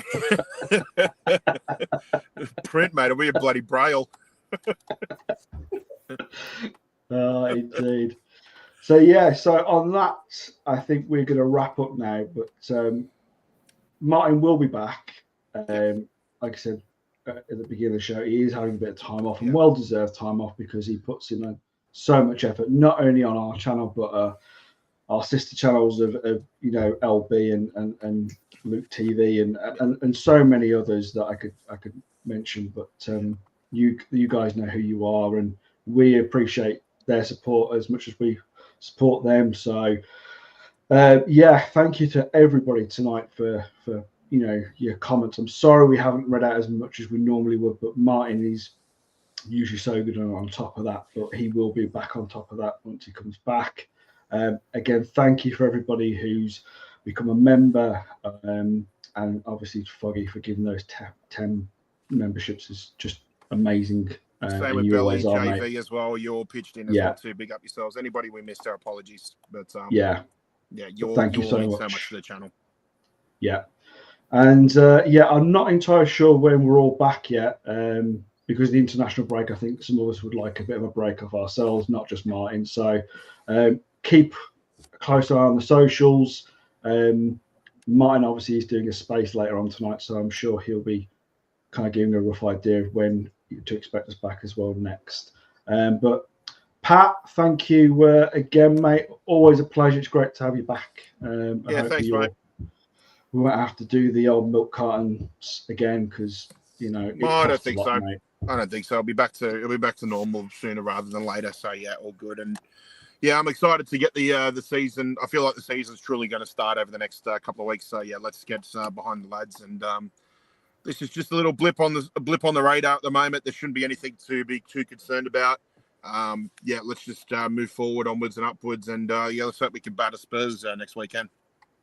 Yeah, definitely, mate. And Fee, thank you so much for coming on. We really appreciate you coming on. You've been fantastic every time you've come on, and hopefully you agree to come back on again, even when Martin comes back. Yeah, I will at some point. Yeah, maybe have a week or so off like everybody else, and then maybe in a couple of weeks.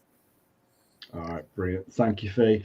And that's us for tonight, guys. Thank you again so much. Please hit that like button, and if you haven't subscribed already, we appreciate it. And we'll see you on the next one.